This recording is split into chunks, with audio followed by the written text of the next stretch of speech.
Hello, everybody. Hello!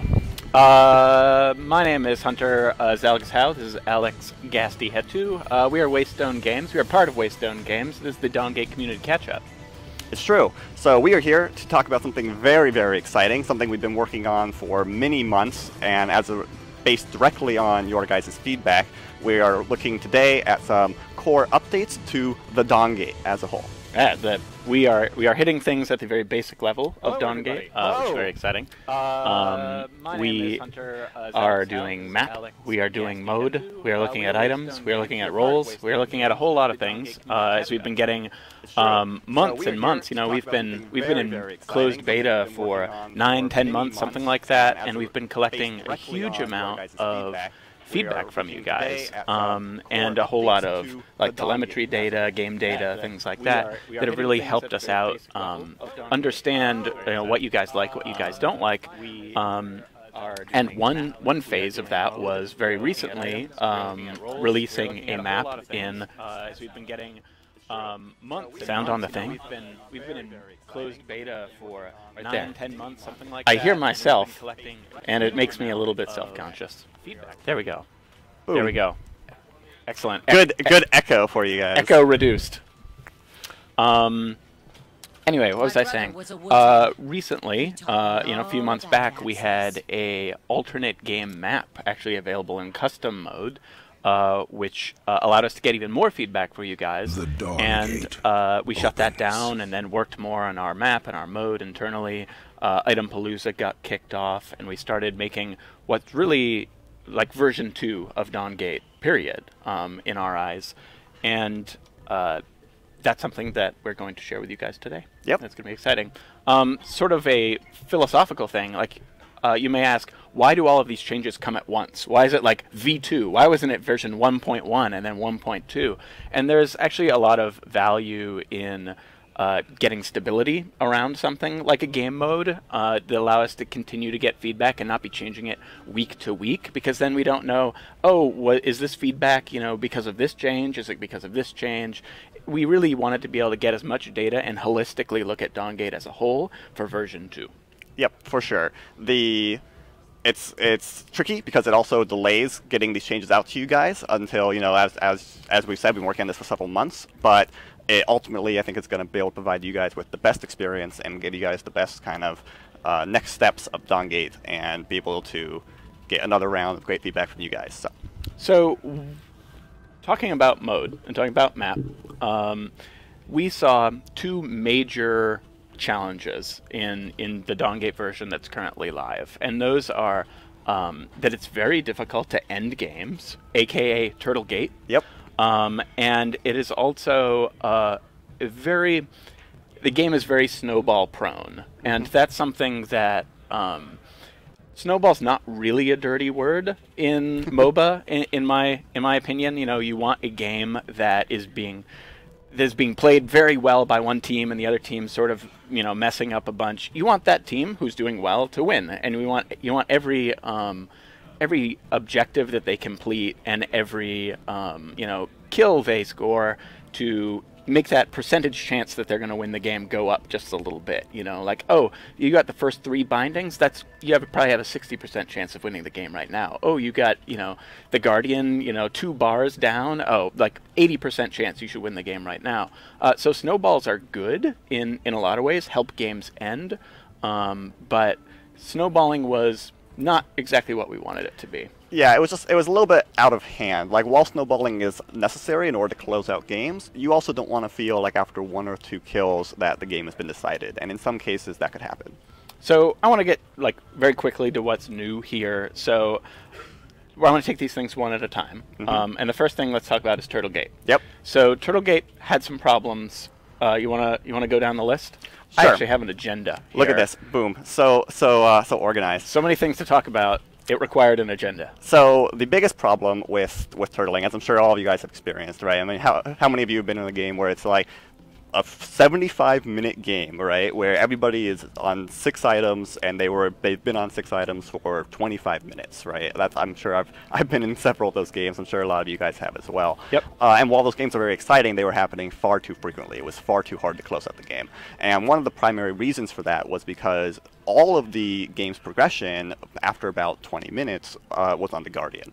And the Guardian's progression mechanic was based around 3 hit point bars, right? Basically, you had to take down a full hit point bar in order to have persistent progress made. If you came in, took a bar down to 20% and then got forced out, that entire push was invalidated. You made 0 progress and you feel completely helpless. Like, how are we possibly going to do anything here? Like, it's just giving us more and more time to make mistakes and throw the game.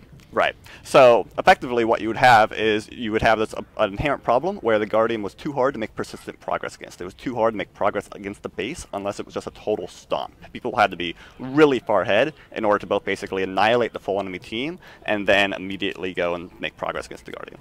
So wave clear is part of that, right? And the ability for people who are turtling to clear waves, which is, fun for them, it's all right, but the fact that the Guardian has that binding style aggro mechanic requires minions for you to make progress. Exactly. Basically, you only could make you had about 5 seconds to make progress against the Guardian before the enemy team would wave clear. And this is because the Guardian functioned basically like a binding in that it followed, it only attacked 1 minion at a time. It followed aggro rules similar to a binding. So you really needed Striders or a ton of minions there in order to tank it, in order to make progress against it. Well, let's get into the solutions. All right, let's go ahead and swap over to the game cam. So exciting. Ooh, unpause the game here. So what this is, by the way, we'll talk about the core updates to the map as well. Because as you guys can see, if you haven't been along for the full Wasteland Games ride, as we've been talking about kind of the new map over the course of several months, the map itself is a little bit different as well. But effectively, there it is. There it is. That looks different. This is a different thing. It's a little bit different than what you may see on the live Dawngate.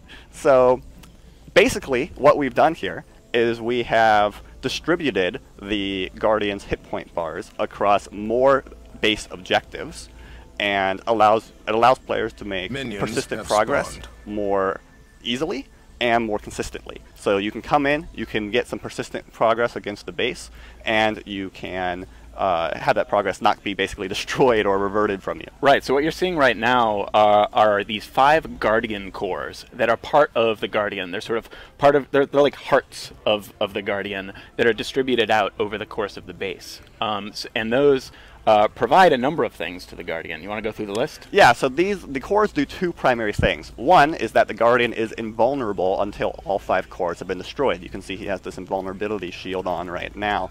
The second thing to do is each core provides the Guardian with a ability. So his abilities are now linked to the cores. The Guardian now has more abilities. His abilities are also far more impactful than before. One of the pieces of feedback that we had heard from you guys when we were talking about our map iterations previously was you really wanted the emphasis to be on the Guardian, and that's really what we've attempted to deliver here. That's something that was extremely valuable in getting feedback from you guys on the custom game map that we released, that you guys played a bunch, and you were like, I don't really like these extra bindings you added to the Guardian. And that was us trying to solve this same problem. This was us add some objectives that are a little bit outside of the Guardian to let you make progress, and then have the Guardian be slightly weaker. In this case, the Guardian is substantially weaker in terms of health. As you see, he only has 1 hit point bar. But we've doubled down on the Guardian, right? In making the Guardian cool. I guess that's what you guys said. You wanted these bindings. They don't make him feel cool anymore. So these things that we've added really are extensions of the Guardian himself. Yep, for sure. And he has some exciting new abilities. He's really much more like an epic kind of boss fight now than he was previously. Before, you could kind of ignore his mechanics, so to speak, unless, with the exception of probably the fire line. And it wasn't that big of a deal. So people have this joke, right? Reyna, she's a raid boss. This is a raid boss. That's true. Now you got a real raid boss. Yep. So, so the Guardian, I can just, let's go ahead and cheat around a little bit here. I can show you guys a little bit about what this guy's about. Let's go ahead and, hit level 20, no problem. Let's go into this area. So now, the Guardians will be using abilities from a much further distance away. all of his abilities basically encompass the range of his cores, so he will be helping to defend his cores via his abilities. Using, his abilities are, he has AI parameters that determine which abilities he's using. Because I'm only one person here, he's kind of selecting a couple of the same ones, but he'll use some other ones. Oh, there's one. So we have a variety of new mechanics now. If I get hit by one of these, I'll get captured, kind of thrown into the air. He has this beam, which will kind of disintegrate you if you're chilling in it. I'm invincible right now. Don't be invincible. Don't be invincible. Show the pain. Show the pain. Yeah. So also, like we said before, all of these cores are linked to the Guardian's abilities. So, gonna go bad. So the Guardian's abilities are really important now. You really can't ignore them. They will vaporize you if you are basically stuck in them. And this was to encourage more plays effectively. We wanted people to be able to, grab people and stun them and push them into, Petrus punch somebody directly into that beam. And Reyna body check somebody into one of those spheres and capture them. Right. And as we're making progress against the cores, as we destroy cores, he will lose those abilities. So you can see that those lines have been deactivated. Those abilities that the Guardian was once being provided from those cores are no longer available in his arsenal. So as you make progress against the cores, for example, now he will only fire the beam attack because all of the cores have been destroyed except for the one providing him the beam attack. So as you progress into the base, he becomes a little bit easier in the sense that he has less tools available to him. And then when all the cores are destroyed, although I also need to destroy the bindings, because it's part of my cheating here. I kind of jumped ahead of myself. Once all the bindings have been destroyed and once all the cores have been destroyed, the Guardian loses his invulnerability shield and becomes available to be destroyed. Yes, that's a tender revealed endgame objective that is pretty easy to take down, really, on his own at sort of his exposed point. Yep. Another key component was we talked about how the previous Guardian was difficult to make progress against because the enemies could wave clear so effectively, right? You really needed minions or striders there to tank the Guardian. Well, one of the primary changes we made to the Guardian, in a similar vein to his abilities themselves, is the Guardian's basic attacks are now actually skill shots. You can see as he is being assaulted here, he will attempt to fire very quick, high-damaging basic attacks, but they themselves are skill shots. He will prioritize Shapers, which is why you see that he is targeting me whenever I want to run into his little defended section here. However, it now should be far easier to make progress against the Guardian, or at least force engagements to happen, via being able to avoid all of his damage if you are skilled enough. Of course, minions certainly will help. They'll help provide pressure, but it's no longer a requirement that you need to wait between minion waves in order to assault the Guardian or fight into his base area. Right. Something else, to speak on the cores again, interesting to bring up, is that we considered two designs for the way that these cores worked. We considered whenever you take down a core, it goes through a list of his abilities and we remove one of them. And we also considered the design that you see right here, which is each core actually maps directly to an ability. Why did we pick this one? So this one was nice because it helped. One of the problems with the previous incarnation on Live that kind of contributed to Turtlegate was as you made progress against the base, against the Guardian himself, his power curve remained static until he was destroyed. Basically, while you were making progress towards ending the game, you didn't feel like you were making progress because nothing was changing. Right. We wanted to give you both a visual sense of progression through space and a gameplay sense of progression through space, so that you can actually, make it a little bit easier for yourself to take down the Guardian as you are making progress through the base and destroying the cores. Something I actually think is interesting is that some comps might want to take down some cores before others. For sure. Do you agree with that? Yeah, definitely, because some of his attacks, for example, his missile barrage targeting parameters have been updated. They're now more like cluster shots, so that the more tightly packed you are, the more effective that particular attack is going to be. So if you have a heavy melee team, for example, you'd want to focus on that core over something like the health pack or the fire line core. Right, and did you mention that these respawn? It's a little obvious. There are the ley lines right here, yep. But these do respawn over time, so the team who is getting their base assaulted, some of those cores are going down. By winning team fights and keeping people out of your base, you will be able to get a foothold. We do want comebacks, right? We don't want to. We don't want Turtlegate to mean that you can't turtle up and come back and win the game. We just don't want it to be this this sort of feeling of hopelessness, like, oh, it's taking us forever to win this game. We are probably inevitably going to win the game, but it's just going to take it 40 minutes to do so. Right, for sure. So yeah, the cores do respawn. You can see that they have they are making progress towards respawning via the ley lines in the world right now. Their respawn time is 6 minutes right now. Of course, numbers subject to change based on your guys' feedback once you guys get your hands on this. Gassy, let's shut this down because the chat is too clever and are spoiling our later items. They're too clever? They're too clever. All right. All right.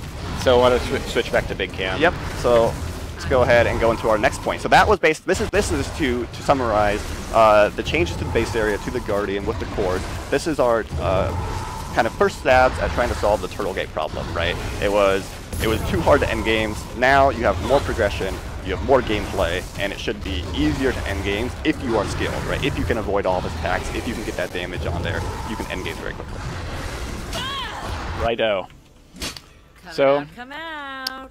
We're going to talk now a little bit about the snowball problem. Yep. So issues in snowballing. You wanna run through the list? So that was the other big point that we heard from the community, right?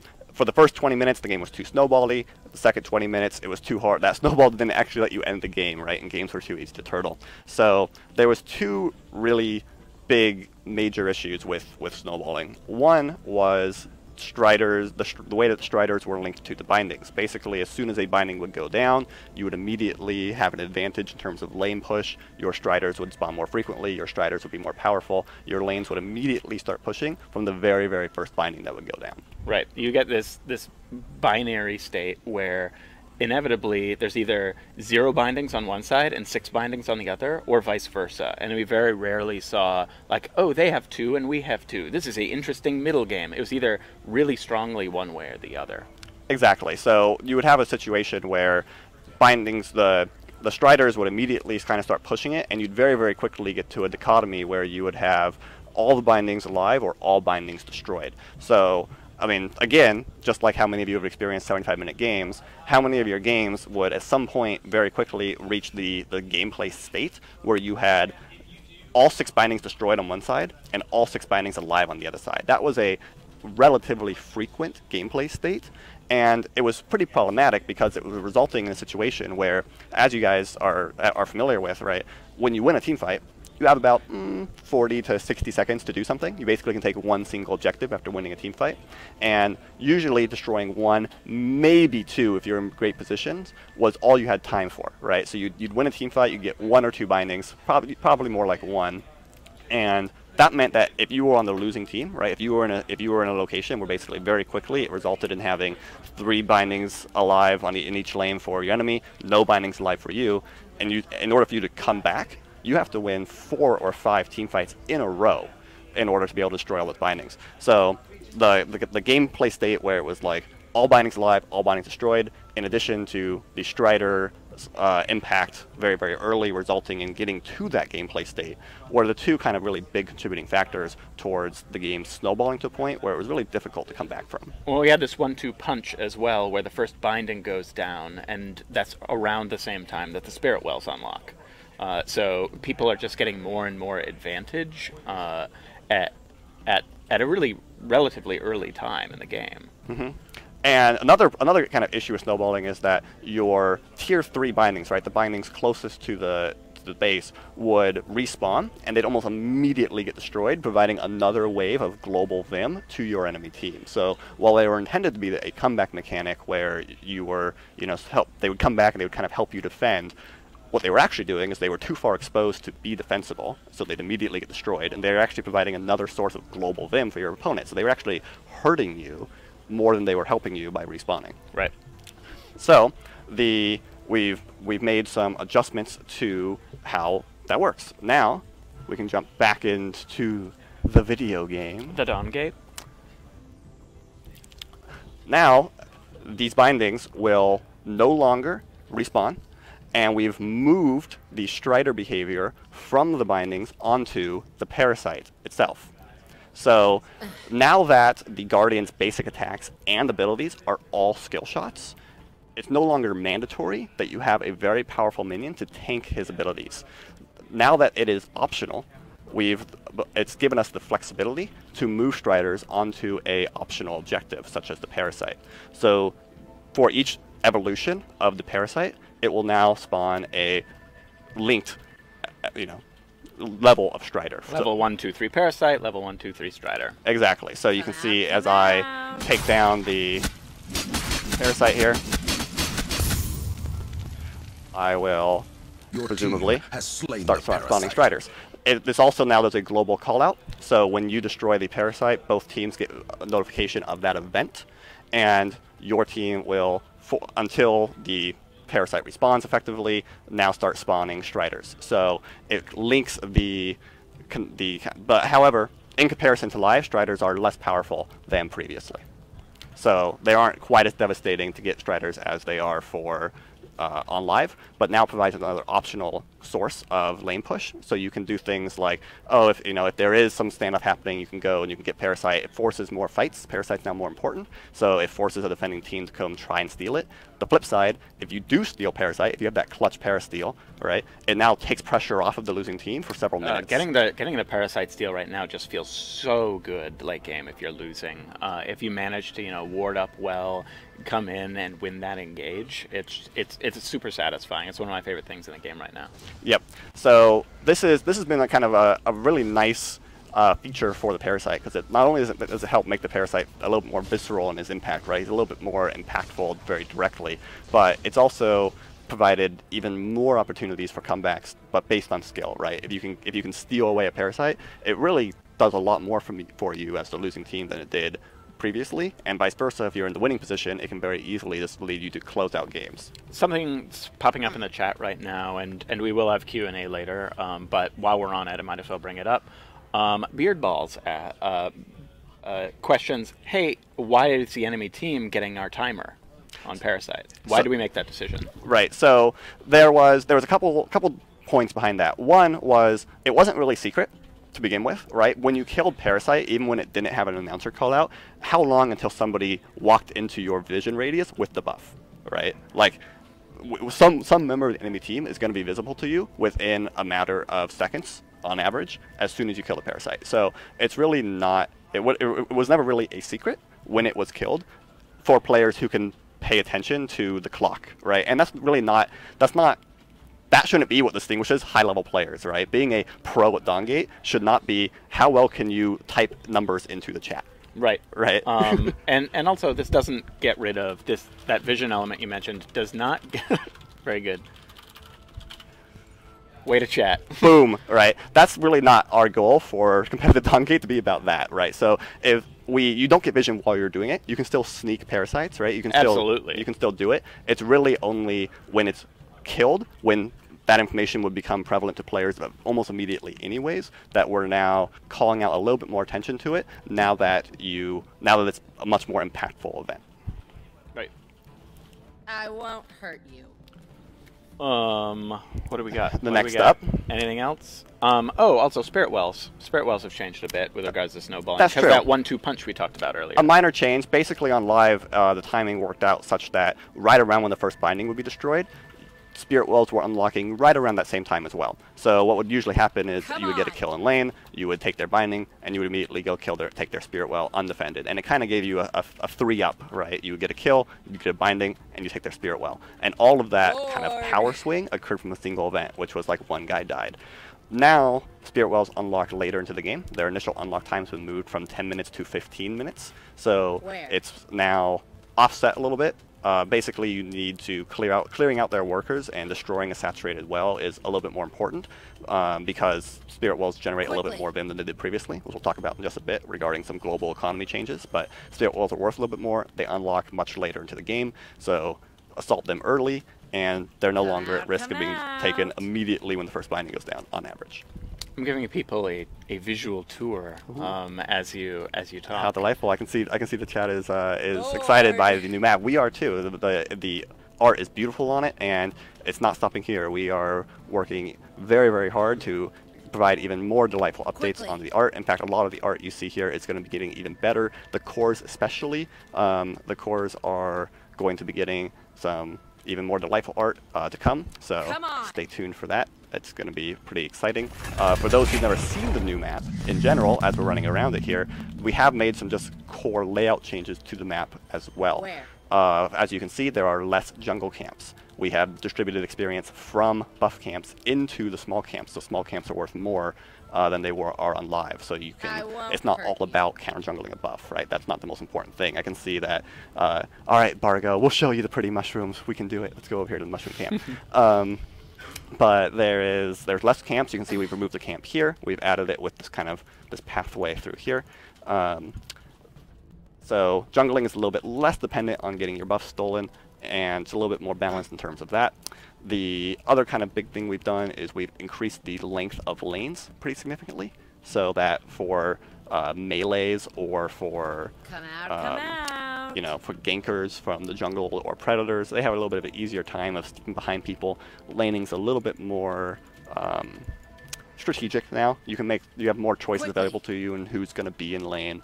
There's also a little bit of difference between bottom lane and top lane now. Bottom lane has more entrances into it to gank from, so it's a little bit more dangerous, requires more wards to fully close off, whereas top lane here has less gank entrances, so it's a little bit safer. I won't hurt you. The other parts that we kind of alluded to here with the Spirit Well changes are some global tuning changes that we've made to the game. How many pages of patch notes for all those global tuning changes? Are we up in the 80s? We're not quite in the 80s, but we're in the 40s. There's a lot of patch notes. Yeah, right. Well, would it be safe to say that almost every number in the game changed? Yeah. That's pretty almost safe. Every number. It's easy to find it's hard to find numbers that haven't changed versus one that have. This is, and again, the reason why it's all dropping at once is because of so many interdependencies. It's difficult, for example, to retune every shaper's damage output when we haven't dropped Itempalooza yet. It's difficult to drop Itempalooza when the health and strength of, like, the Guardian, for example, is dependent on that new damage output. So, well, the Spirit Wells are different, so then who knows? Like, is there a likely economy swing at 10 minutes anymore? No. Exactly. So it's been this series of interdependencies that we will unfortunately had to roll out altogether, but the time is almost upon us. So some of those global economy changes, as I talked about, Spirit Wells are worth more. The global just Vim tick rate has been increased as well, so you get just some more just like passive money over time. However, the amount of Vim you get just for being in proximity to a minion when it dies has been greatly reduced. You can see as this, oh come on, my minions, they almost killed that minion, but not quite. They couldn't do it. So as this minions dies, you'll see that I get far less Vim. That one was, oh, come on. It had a sliver of health bar. You can do it, blue team. You can do it. No. I have faith. Sergeant Beak's too strong. There we go. So I got 4 Vim for that melee minion instead of the higher amount. Basically, the base bounty on minions has gone down pretty significantly to 4 for melee minions and 3 for ranged minions. What this means is it means that tacticians who rely on just proximity money a lot, for example, will get far less just free money for chilling in lane. However, the amount of Vim they get for harassing has been increased to compensate for that, along with the global increase in passive Vim they're getting from just the tick and the Spirit Wells. So the money they get won't necessarily have gone down that much. However, the way that they get it is changed. Now it's more dependent on protecting Spirit Wells, it's more dependent on harassing, and the other really big component is they will no longer get nearly as much for last hitting. Before, just as part of the game, you gained a significant increase, everybody gained a significant increase for last hitting.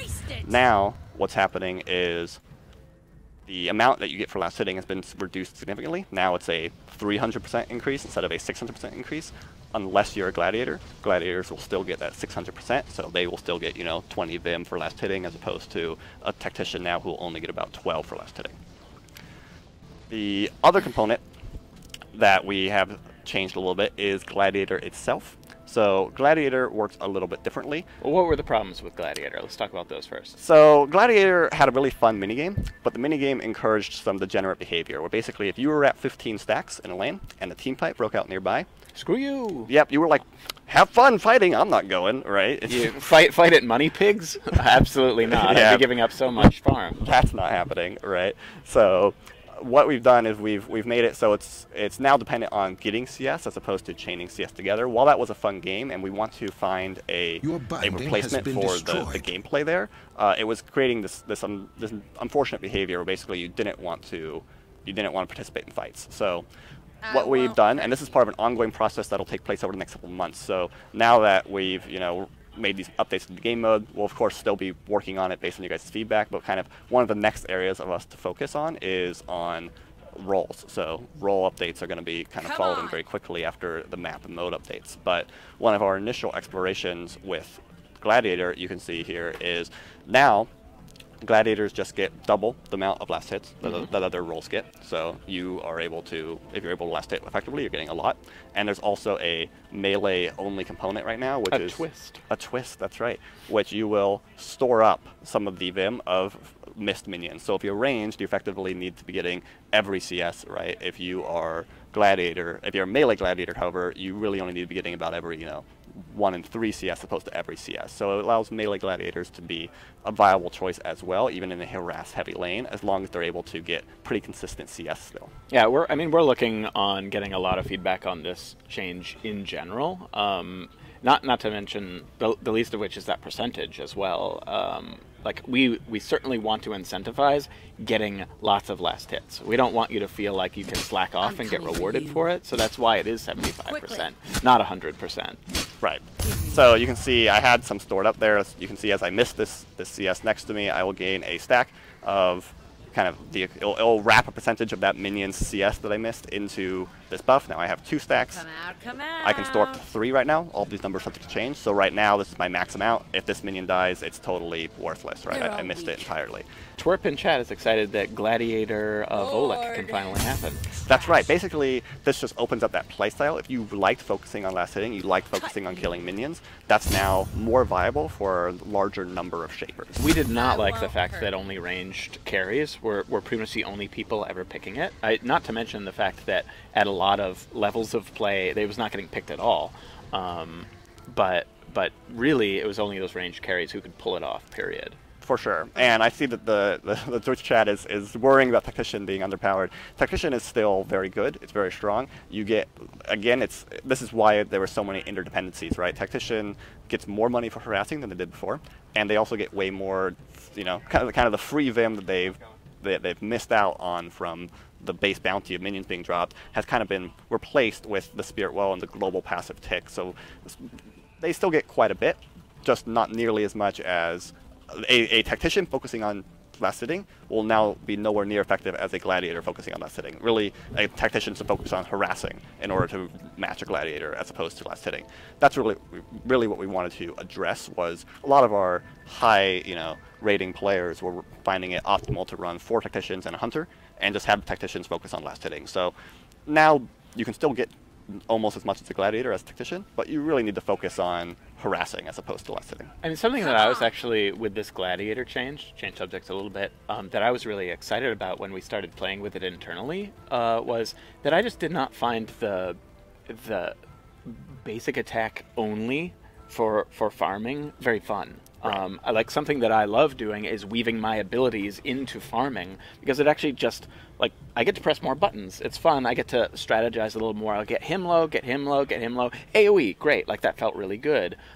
Playing Gladiator Cerulean recently in one of our playtests was super fun for me, because I got to poke things down. I got to queue a wave, and just viscerally, that was just more satisfying. I didn't know how much I sort of miss that when picking Gladiator, especially when you have 4 or 5 items and you can just one-shot a whole wave, but you weren't allowed to in the previous version. It was blatantly suboptimal, even when your team is counting on you to come to a team fight and you're like some late game Gladiator and you're like, no dude, doing my thing, I gotta farm, when you could just queue through the wave and then come help your team. You couldn't. It was just suboptimal. Yep.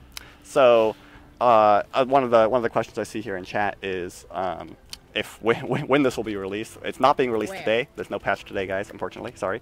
But you want to talk about when our plans are for releasing this? Is that kosher?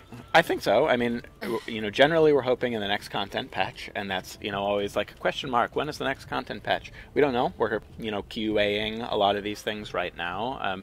As you can imagine, this is a lot of things to test. It's many things. Our QA guys over there have been working tirelessly and will continue to work tirelessly, finding all of these things. Like you've gotten a lot of bugs thrown on your plate for Itempalooza, right? That's like every item practically changed in the game. That stuff's going to be, we don't want to release something that's going to have, that we're going to have to hotfix. It's going to be like, well, guys, turns out infinite range if you get these 2 items. Those guys are working really hard to weed those things out before we feel comfortable pushing this out. But it is our goal. Let's get it out there for everybody. This is the Dawngate that we want you guys to be playing. In fact, there was a delightful bug with this item right here, which basically, if you had 2 people on the team with them, it would bounce back and forth infinitely in recursion and vaporize both individuals. Thanks, QA. Good. It's fixed now, though. Don't worry. So that kind of, yeah, targeting the next patch. Can't say when the next patch will be, but that's what we're targeting. We got through some of the roles. You want to talk about Hunter and Predator a little bit? Sure. So there's some very slight adjustments being made to Predator and Hunter as well. Hunter basically is pretty much the same. However, the amount of healing you get when you kill a creature is being reduced. This is part of just a kind of tuning suite across the board, which is saying, hey, the sustain in the game in general is going down a little bit. We want damage to be a little bit more sticky. So sustain on Hunter being reduced. And Predator, we actually have some crazy changes to Predator internally that we're testing that we're not ready to talk about yet, but soon. Your intonation on crazy was appropriate. Right. But for the time being, what's happening is in order to compensate for the lack of them they'll get just for being in a lane for free, they are having their rewards for kills and assists increased. But one of the things that we're looking to do with Predator in the future, so if you guys have any ideas, please post them on the forums or on the Reddit, is to basically narrow the spread around Predator. Right now, if Predator does very well early, the game can just be over. And if they don't do very well early, they're just useless for the rest of the game, right? It's a little bit too much of an extreme. We would like to tighten that up a little bit, make it a little bit more consistent, and so that it can be played more reliably. And we'd also like to try to find a unique gameplay niche for Predator, distinct from laning and jungling, ideally. Right. I'm going to shift gears a little bit. Let's do it. Let's talk about Itempalooza. So, obviously, let's hang out in this cool new base, so that people joining the stream will be like, "What? Well, what's this?" They're talking about items, but what is that giant health thing over there? That's right. So Itempalooza, we really wanted it to come out with this map. We did. So, and that was because of 2 reasons. So, Itempalooza is part of a global damage update to the game. Basically, we wanted to lower the power curve of shapers a little bit. We found that shapers who are building glass cannon builds versus a hybrid of defensive offensive items on live right now were able to basically 100% people under both cases. The damage output of the game was so high that kind of regardless of what you built, if you had a decent lead, you would just vaporize people. We wanted it to be a little bit more of a strategic decision on what you're building. If you're going glass cannon, you should still be able to 100% people, but you should be able to build defensive options to mitigate that as well, and you should have to make a trade-off between damage and defenses or utility. Well, something that we certainly like about our item system, or liked in original item land, was all of the unique passives, and those felt really special, and that you could strategize around the right passive for the job. But we've increased the number of passives and their impact generally across the board. We have, for sure.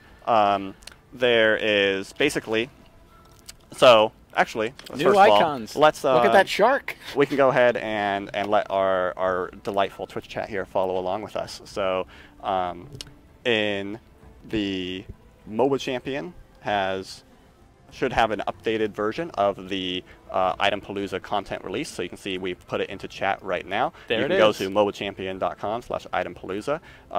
They have a updated item store simulator with all of the Itempalooza content. So as we're talking about it, if you guys are interested, you can please go check it out. Look at all of the delightful new content.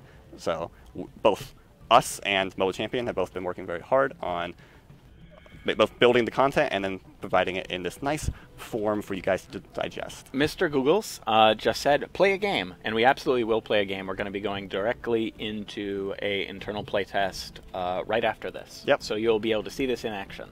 So basically, we wanted to move passives to the advanced tier so that you could get delightful passives more quickly, right? You can see every single advanced item now basically has a passive available to it. So It feels so much better. Like when you're looking for that legendary item, that breadcrumb along the way feels really satisfying. And you never really liked getting it. It was just like, this is like 30 haste and 10 power. apparently we accidentally crashed Mobile Champions, so Yes. sorry about that. You know, that'll happen. Take that, John. That's when you gotta increase your bandwidth. You know, it's that old Waystone Games hug of that website. So delightful. It'll be up. You know. Well, you can look on your screen. You can look on your screen. So as you can see, we have moved way more passives to the advanced tier, so you can get exciting passives earlier, because passives are fun. And we've also, you can see, made them stackable at the advanced tier. So one of the things that was sad, a really great example of this was like Unity and Stamina in the health tree before. You couldn't get both of them, right? No. Because there was a unique passive in the advanced tier, the Protection Aura, and that was propagated onto all of the items in the legendary tier. So basically you had to choose between only one item in that legendary tier. You'd lose like 1,000 Vim of item efficiency if you had the passive on both. Exactly, and that was sad, right? So we wanted to say, hey, you can basically buy as many items in a tree as you would like, and the way that we've accomplished that is now the advanced tier is stackable, and everything in the legendary tier either has a stackable passive or that stackable component has been incorporated into its unique passive, allowing for everything in the legendary tier to stack. So example of a common example previously is 2 aggressions, right? You're like, I'm getting my destruction.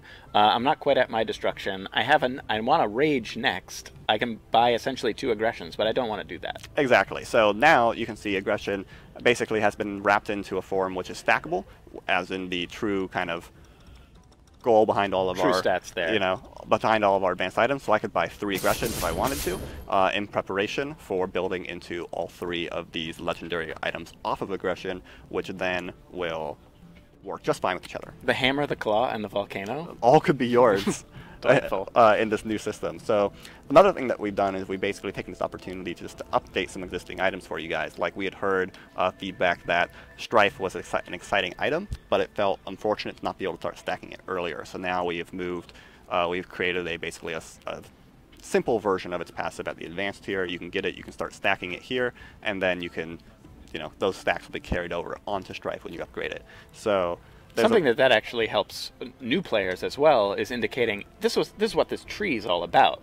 You're not going to get to the case where, all right, I bought something at advanced. It gave me 30 haste. I like haste. And like, oh, wait, both of the items that build out of this thing are terrible for me. Exactly. That was actually a big problem we had with the abolition tree. The abolition tree was mostly for ranged carries, right? And this is why decay kind of was put in there. Basically, you're like Amaranth, right? I like power. I like haste. Let me go buy an abolition. Shredding defenses? That seems good in general. Seems good, right? So like Amaranth would buy an abolition, and then she'd be like, oh wait, I really have decay. It's like this over time damage option. That's the only one that's remotely useful for me, and the other 2 are like for ranged carries, right? That's not very useful. And now right off the bat you see precision, your basic attacks. Okay, not on Amaranth. Right. Got it. So this has given us an opportunity to kind of telegraph at the advanced tier some items for this is that's right, this is an old build that doesn't quite have all the new icons, but most of them are here.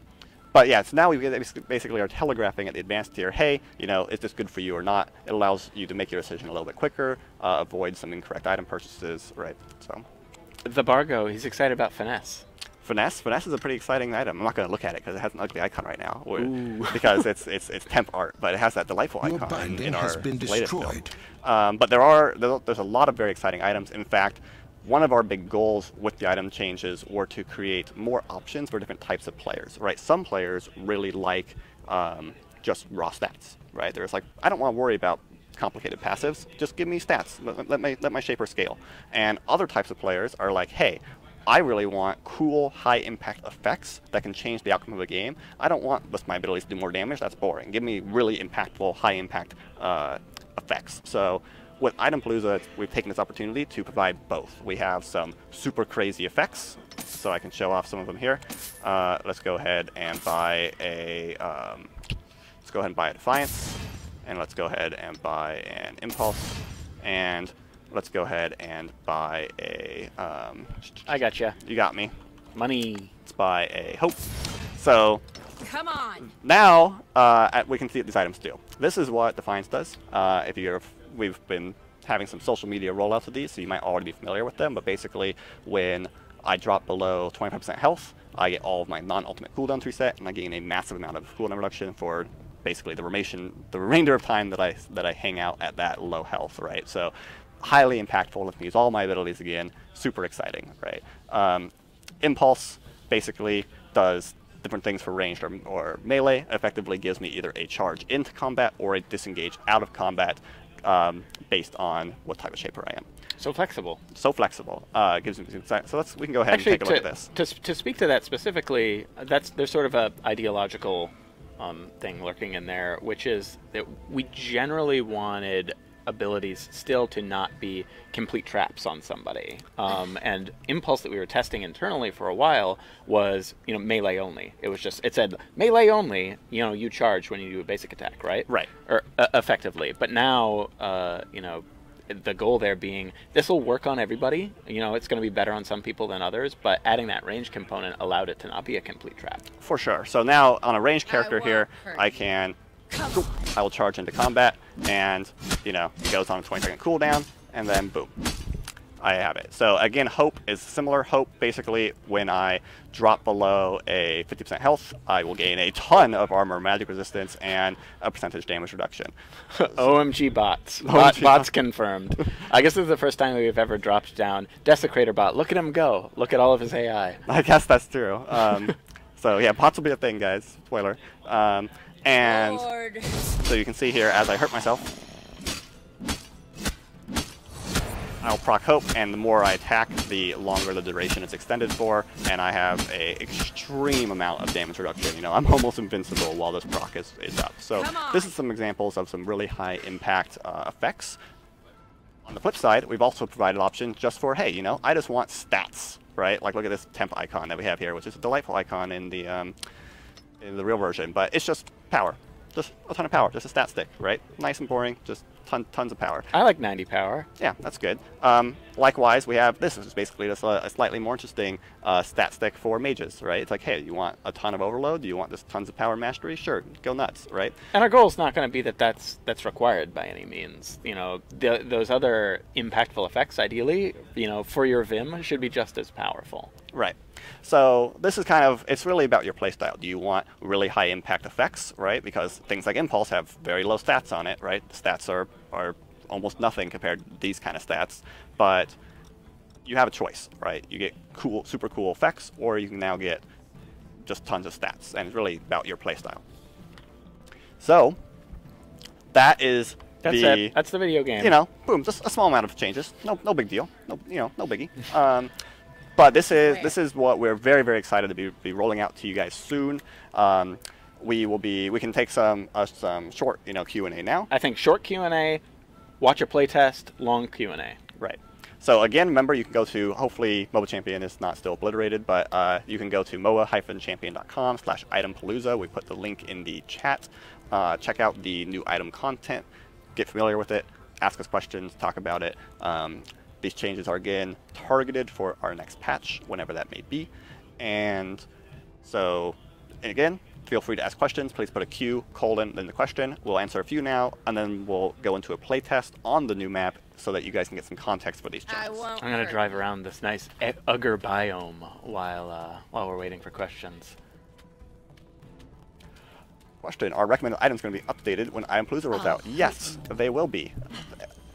And if you guys have any specific recommendations of things you guys would like to see added, because lots of items have just been updated and not necessarily super changed, or recommended item choices you felt were strange, please feel free to post that on our forums or on the Reddit. Since we are redoing recommended items, this is a good time for that feedback.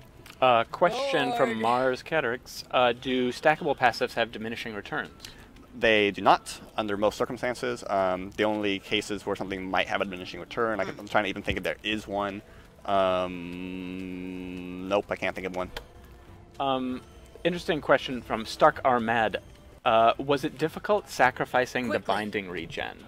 Absolutely. Absolutely, and so this is something that we'll be really anxious to hear you guys' feedback on too. The respawning bindings were very, very cool, but they were sort of undermining their own goals, right? Their goals were to be a comeback mechanic so that players can hold out and they can just come back, right? But what's really happening is that they would come back and just immediately get destroyed because they were so far out there that they couldn't actually defend them, right? So like they would pop up, they'd be destroyed, they'd give your enemies even more money. They'd come back, they'd be destroyed, give your teams more money again. They were very cool, and there may be a place for them in Dawngate's future still. This is what everything is obviously based on the community feedback, but their incarnation on live was more problematic than it was helpful for its purpose of being a comeback mechanic. Well, and it's a hard thing as a game designer in general, is when something conceptually is really cool and then it just doesn't work in playtesting. It does not meet your goals at all, but you're like, it's still cool. Should we keep it? And you shouldn't really. You should get rid of it because it's not meeting your goals. Being cool just for the sake of being cool, but it just wasn't worth it for us. It was actively undermining what we were trying to do. Exactly. So that's always tough. I'm going to scroll up a little bit. Can you impulse through a wall? Yep. No problem. Boom. Straight through that wall. Of course, you need vision of the target, and it's a pretty short dash. So I believe it's 425 range. So, but if there are definitely some walls that thin that you can dash over with it. Respawn time on Guardian Cores. The Guardian Core respawn time Dalaran is 6 minutes. Muzzy asks, when turtling, wards seem almost useless due to the tight entrance. You only need 2, and it doesn't present a risk to leave the base to get good wards. So that's an excellent point, Blue Muzzy. That's actually one of the reasons why we've moved Striders onto the Parasite. It provides a really high impact event, which is basically pulls the defending team out of their base. They can no longer just safely turtle in there, because if they let the enemy team get a Parasite and spawn those tier 3 Striders late into the game, it's going to be really, really punishing for them. So that was one of our attempts, similar to the cores themselves actually. The cores themselves draw fights outside of the Guardian's basic attack range. The Parasite itself draws fights outside of the whole Guardian area in general. Mighty Morat asks, are they still called bindings now that they don't bind Strider power? And they are, because they bind the energy of the Dawngate, keep it flowing. And when you destroy it, the Dawngate gets a little bit unstable as it gets closer to opening. But yeah, still called bindings. Of course. Question: the new haste tree is so sick. Dual B, that's not a question. But we're glad you like it. It is very sick. There are some very cool things in there. Is there a cooldown on the Pestilence effect? Nope. The Pestilence effect is extremely impactful because you can't get it yourself. You're giving it to a friend, so that has some inherent opportunity costs, right? If you're caught out by yourself, you're going to have sad. What is the effect for people who haven't read it yet? Well, you can bring it up here in the store, although it's going to have its RP icons. Maybe we don't want to. Life, Purity, Pestilence. So Pestilence basically turns you into the Plague Host, and the closest ally nearby to you becomes a Plague Carrier. They get every single time they deal damage from any source, they put a pretty impactful dot as well as a movement speed slow on their target. So it kind of has some positioning gameplay of the holder. You need to kind of move around in combat to make sure you're making the correct ally a Plague Carrier.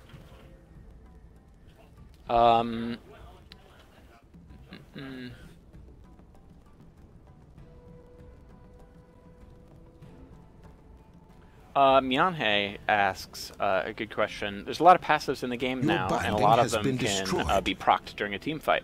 As you get closer to having spectator mode, and even for the sake of a player knowing what's happening in the surroundings without throwing too much at him, how are we going to deal with that? How are we going to deal with the sheer number of things that are happening? So it's an excellent point. One of our goals actually in slowing down or lowering the amount of damage that has been that Shapers do. All Shapers you'll see in the patch notes when they get released have had their damage basically toned down a little bit, is to slow down teamfights a little bit, allow teamfights to take an extra 3 or 4 seconds to resolve, to give you basically spread out the sequence of events, right? Give you more time to focus on what just happened there. right? As opposed to like 15 things happening at once, it's now like a thing happens, I can now see it. Another thing happens, I can see it. So hopefully slowing down the pace of fights a little bit will give people just also more time to outplay their opponents with switch jukes instead of just like getting 100%ed out of a bush. But also it allows people to kind of grok what's going on in those complicated experiences a little more easily. I'm sort of ready for a playtest. All right, let's do it. So we are going to be, you're going to be my wingman still? I'm going to be your wingman still. I'm not going anywhere. Cool. So Hunter will be here to continue to answer questions from the chat. I'm going to be popping in and showing you guys a playtest. I'm going to be playing Volek as he got some updates. So I'll be able to show off some of those. He's one of the shapers who we've taken this opportunity to kind of do a little bit of rework to a little bit of how his kit works. So let's go ahead and jump into a game here while I am, we got to hide it from, because we have some unreleased content here. We can't show you guys. Sorry, guys. We'll jump back into the game cam in a second here. We can't take you to Boxman-Palooza. Hello, disconnects. Quit. No. There we go. Here it is. A game's firing up as we speak. I need front and center here, though. Yep, absolutely. I'll wheel myself into the wingman position. But yeah, so sorry we can't show Shaper Select and all of that. But Gasti is going to play Volek. He's going to play him as a hunter, presumably. Yep. I'll be in that new jungle with those less camps and more delicious small camps. The change for Volek is his ultimate. Instead of healing him for a percentage of the damage that the ultimate deals itself, it instead puts him into an avatar state that gives him a large amount of life drain. So he'll be able to drain off of all the damage he deals in that form instead of just the damage of his ultimate. What? So getting Mortal Strike is even more important now against Volek. However, with Itempalooza, there is multiple sources of Mortal Strike available, plus with the new drain, you have that additional source of Mortal Strike. So some more counterplay, right? If you fight him during his ultimate, it's going to be bad for you, but you have more sources to shut him down. But we love Boxman. It's true, Boxmen are so delightful, but we've already thrown so much things at you guys, it would be a little bit too much to also throw some Boxmen into the frame. Muzzy mentions he wants to know more about Para in general. He's a huge deal now, absolutely. You know, we're going to be releasing a lot of the numeric details for you guys really soon. So many changes here, really, that I believe Pluto's planning on making a Plutorial for it, in fact. Yep. Yeah, we'll be having a kind of condensed patch video for the upcoming patch to go over all of these different changes. So if a friend of yours didn't get a chance to catch our community catch-up, they of course are welcome to watch the VOD, but we'll also be providing a little bit more of a bite-sized informational chunk as well. You're gonna learn some of those in-test spells by accident? Are you gonna be a big derper? I'm gonna try not to. We'll see. See, you never know. You never know. Plutorial. It is a good word. It's a good question from Mars. Do you feel slowing down the speed of team fights will lower some of the high-level team fighting mechanics to make Dongate more fun and difficult to play in fights, like the perfect range carry positioning? Absolutely not. I think that, I mean, obviously you guys will need to play it to see, but we aren't slowing it down nearly as much as that would necessarily imply. It is a little bit lower, but it's lower by, you know, 15, 20%. Fights still happen frequently. They happen very quickly. Most shapers can still vaporize people if they get a lead. The pacing of the game doesn't feel distinctly different. It just is a little bit more refined. I like that Mars's question is specifically, have you nerfed the thing that I'm particularly good at? as a Vex main.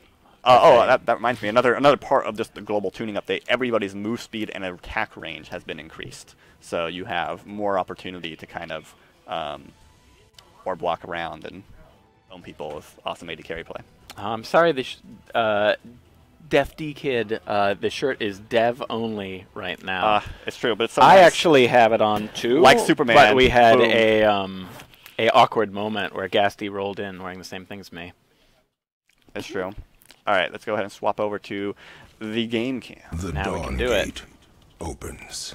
All right, can you get me just chat so I can answer questions? Thank you. So I'm going to go ahead and start out with Hunger. Hunger has been, the amount of sustain on Hunger has gone down pretty significantly, but it has a little bit of power now to compensate. Again, that's part of just lowering sustain across the board in the game. Yeah, we didn't want free sustain. We really wanted you to have to spec into it, like with the We purity shall tree. handle 30 seconds until minions spawn.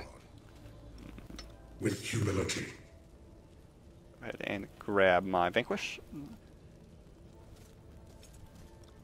So, map is a little bit bigger, as you guys can see. It takes a little bit longer. Another change is that minions spawn at 1 minute and all jungle camps spawn at 1:30. So everything's been moved up by about 30 seconds. The reasoning for that is we still want you to be able to have these fun level 1 shenanigans, but we don't want you to have this awkward period where you're just like waiting for something to happen and then it never does. That period of that long delay was just unnecessary. I'm gonna try to start on my green here.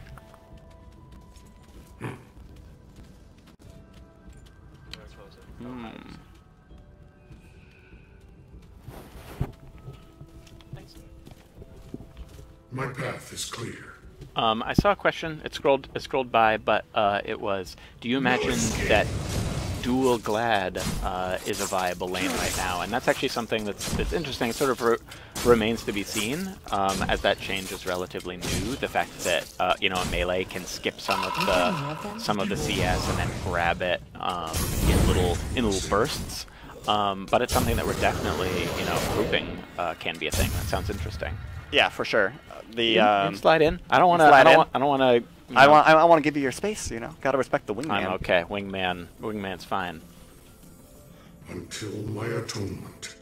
So I still focus on my buffs to make sure they don't get camp jungles, but if they do, I can use these small camps to catch back up relatively easily.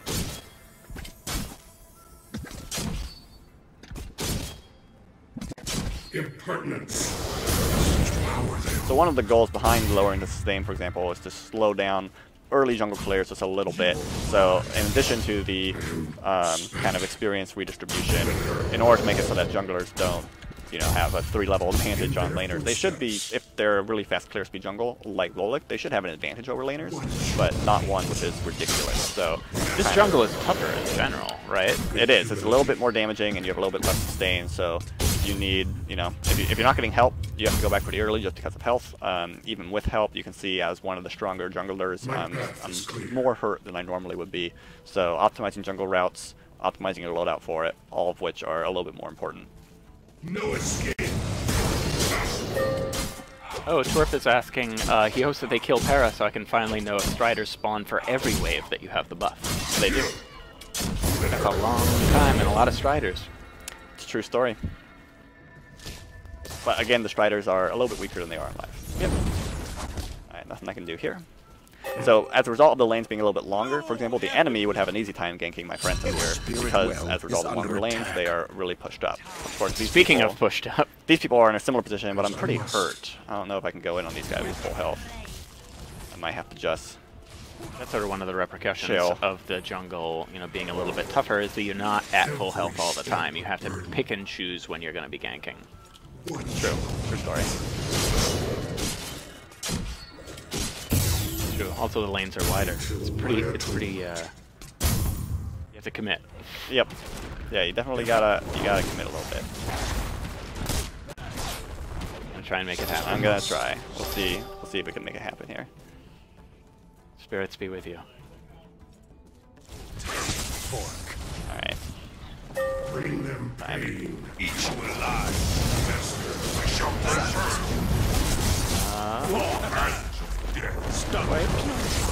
Took a lot of pressure off my bros. A huge amount. This is very helpful for your bros. Let's go ahead and just see. Let's go ahead and plant a ward here. I might be able to heal off of what's going on up here. Good, I can. No escape. I mean, they've gotten rid of free sustain, but Volek still has some nice kit sustain. Yep. Oh my! Hello. A wild Hello. Slinky has appeared. Humility. Go ahead and just tap him with slow and flee like a coward. Run away. He's level 5. Yes, I'm almost level 5. He took one of my small camps. He took that one. Yeah, he took this one camp. mushroom too from you. He did. No escape. Counter jungler. Okay. So, get me up.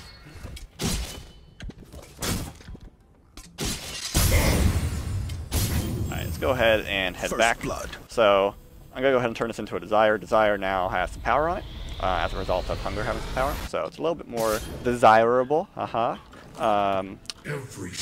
junglers in the early game. A question from Zenatan. Do Striders give bonus Vim/XP like formerly? Because if so, that would give a boost to the team without Para as well then?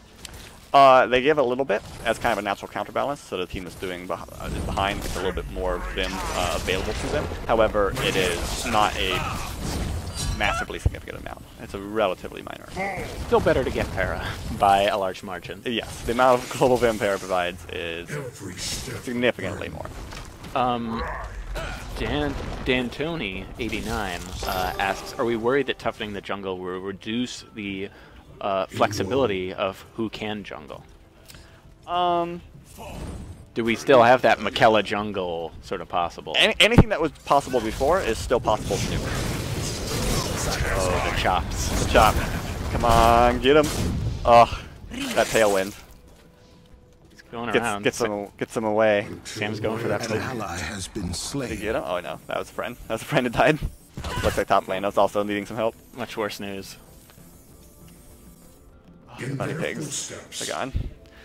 Los Carlos, we do hope to have a training ground for people that's a little bit more Your binding is under robust attack. than just going into a custom game. You can go into a custom game alone to play with some of these changes before you launch into a match-made Ally game. has been slain.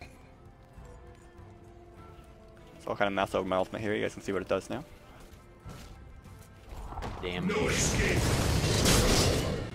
Go ahead and do a 6 and then gank bottom again now that their tailwind's down. Your binding Another thing's happened is is under that the attack. cooldown of mini spells has been increased in order to provide more kind of strategic windows for when you use it, and now they're weak for a little bit, and you have some more opportunities as opposed to them being up for pretty much every fight. So I see that Pyro just jumped in. To those of you who are joining the stream now-ish, we are playtesting on the new map, which is also the new mode, which is also the world of Itempalooza and new roles and all sorts of things. So a lot has changed in this build. I'm not going to go over absolutely everything right now, but know that this VOD will go up and you can review the changes there, and that we'll be releasing videos the sooner this gets to release. But some of the major changes, no respawning bind. Oh, I'm not going to distract you. Oh, that may not matter. See if That new Volix sustain, look how good! See if my ultimate can bail me out of here. Of course, as soon as it's down, I'm super weak. Has been slain. My friends bailed me out.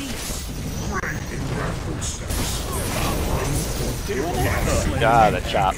So much more burst sustain there, right? It's Yep. like big, instead of that slow increase that you don't really get to see, when he does his W chop, you are getting a massive spike of health. I am for sure. The TLDR on changes, bindings not respawning, cores for the Guardian that are spread out objectives. You take those down, you can start attacking the Guardian. The Guardian has generally a lot less health than before. But a lot of his health is distributed out into those cores. Striders no longer come from bindings. Striders come from grabbing Parasite. The Strider levels coincide with the level of Parasite that you take down. Role changes and retunes across the board. General item reworks for practically every item in the game, and the addition of a bunch of new items. There you go. You know, just a few things. A few things. Vinta Calvert, is there a lore name for loadouts yet? No, but I would like there to be one, and I've read all of the suggestions that you guys have.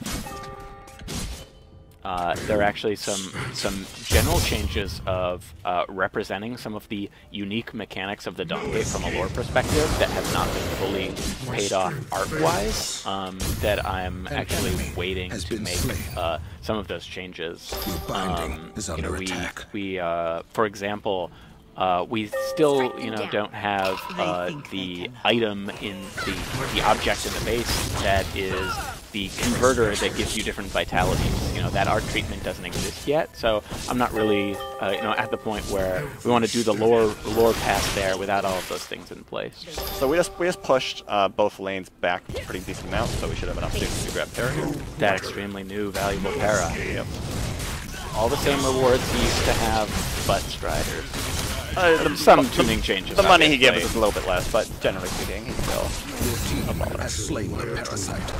Got it. That area is now revealed, so the enemies can see it. And there's that call out that hits everybody in the game. An enemy has been slain.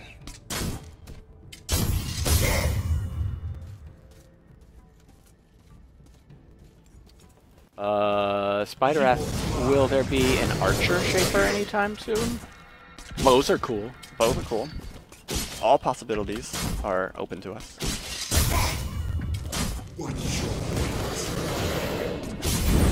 Gotta get that mushroom.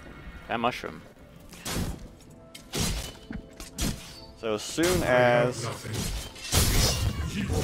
little bit more advanced, then it's time. Your binding is under A number question that has been is nested in chat several times right now from Dallin and Myeonhae. Has Spirit Well Worker XP been lowered?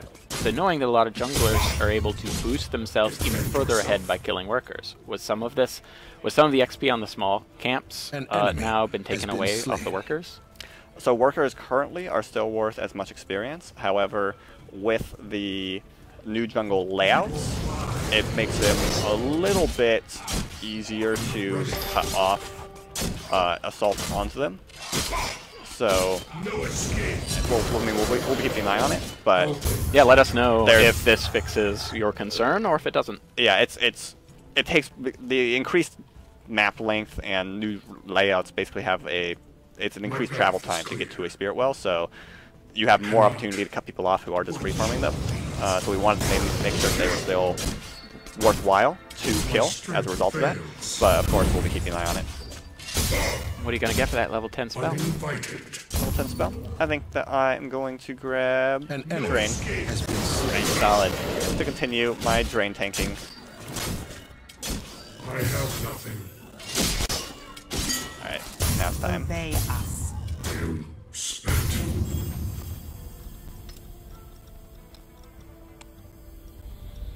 Oh, you're going to do it? Time to grab an Impulse. Weak stats, but that effect. So good. So good. So my stats are pretty low now. I'm kind of just counting on the fact that I'm, You want your team to carry you? 1 to 2 levels up on the enemy team. We've been doing very, very well so far in terms of controlling our lanes, have successful ganks. So I don't really need the throughput. I kind of already have enough throughput just from a level advantage. So I really want to make sure that I can just stick on my opponents. Sorry guys, not telling you about those spells you just saw. It's true. Those are secret. All you saw were icons. I don't have to tell you anything. So secret. I have nothing. All right. So Are we nerfing Drain? maybe I'd have to look at the change logs to all of our spells. Sentiment that damage is high exists, at least in this one person. I know that people definitely say it's good. It is good. I like to get it. It is strong. It's because it does do magic damage and it does damage in various ticks. A single will can be highly effective. So if you see people getting drained with their first spell, picking up a will can reduce it, and by nature of how it works, reduce the healing they get from it pretty significantly. I want to kind of draw these guys off of their binding here. You guys are asking a lot of questions about Z-axis stuff. Can you clarify exactly what you mean? That can mean a number of different things. They might be meaning the bridges and like the art treatment. I believe it is still our intention to do those. Yeah. We have misplaced one. Embrace death. A free desecrator. Yep. Successful bait into getting them to come over to the Spirit Well. There we go. Well done, team. We're doing it. It's happening. Here,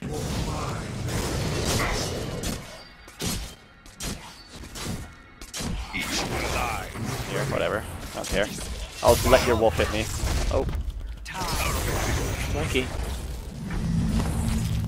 Too fast. He is very That fast. Petrus is moving. That blue buff.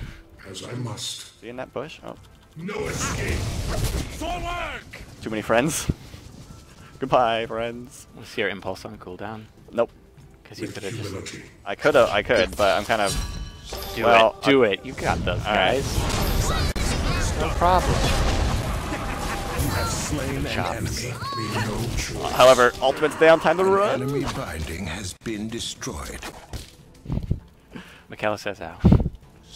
Leave this to your superior. That is the power of Impulse Volic. Impulse Volic with the W chop.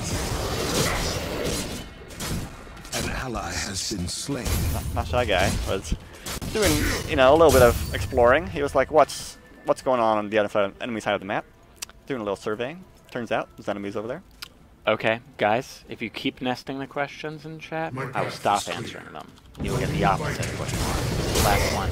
Ha! Spirit Wells unlock at 15 minutes now. How does that change the amount of Vim given for the first capture, since they give it an amount based on Vim farm? So, as a result, if it is not harassed, the first capture will be worth more as a result, because they will have mined more Vim for you. That's one of the reasons why it is now more important than previously to make sure you are assaulting wells before they unlock, because it will, by that same reason, right, like it's mining them more Vim for their team, you want to shut that down as early as possible.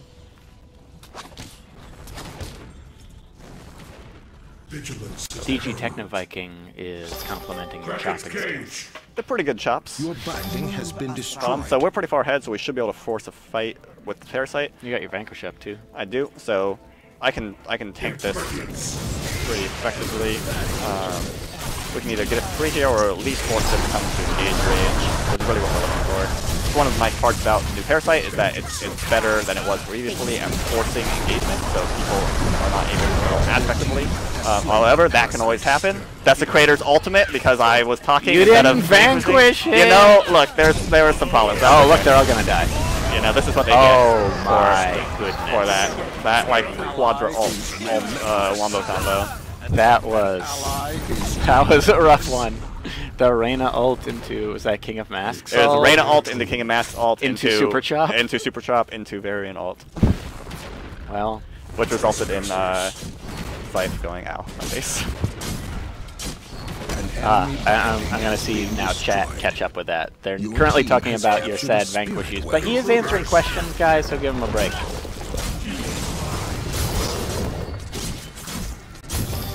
Your spirit well is under attack. So luckily, my team just thinks that was on cooldown, so I don't need to rage quit out and save space. I don't need like pull my internet plug. We can you know, just treat it. Let it go under the Just wire. treat it like normal. Slinky grab. So the fact that they actually stole Parasite from us means that their Striders are clearing our minions pretty effectively here, so it takes some pressure off. Normally we would be been able to kill that binding. Yep, you'd be pushing. But we got forced back a little bit. So it looks like we might have to back off due to my dirt. I have nothing. But I have a ton of money, so let's go buy some goodies. Venora, dynamic music will not be coming out with the new map. It's currently in active design right now. I know that's your favorite feature in the world, and we hope to have it. Hope to have it soon, but gotta build it. Go ahead and pick up an Adamance. Adamance now builds out of the armor tree and no longer has the shield component it did previously. So it's a little bit less of a jack of all trades, kind of like what we did to Ruin as well, in terms of just kind of focusing it to be more niche as opposed to being super versatile. You got that crab item? Yep, gotta get that It's such crab. a cute crab. It is a cute crab. Look at the big icon. Pay Look at the attention. big icon. Look at that crab. So cute. So earnest. He wants to Your help. binding is under attack. Alright, nice guy, let's do this. It's time. All No, right. don't run away. They know what's up. Question from Dirty Dots: does Impulse work on minions and jungle camps? No, it works only when targeting shapers. We don't want to do that for like waste of cooldown, so to speak, just trying to last hit. Or do those like ward over the wall mushroom dashes? Right. while that would be neat and under some circumstances, generally speaking, it's something that you don't want most of the time. Look at all these really easy targets.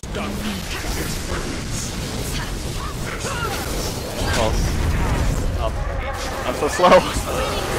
And now my ult is pretty much wasted. Oleg's still susceptible to CC and being kept out of the fight. Yep. The chops still strong as ever though. Some good chops.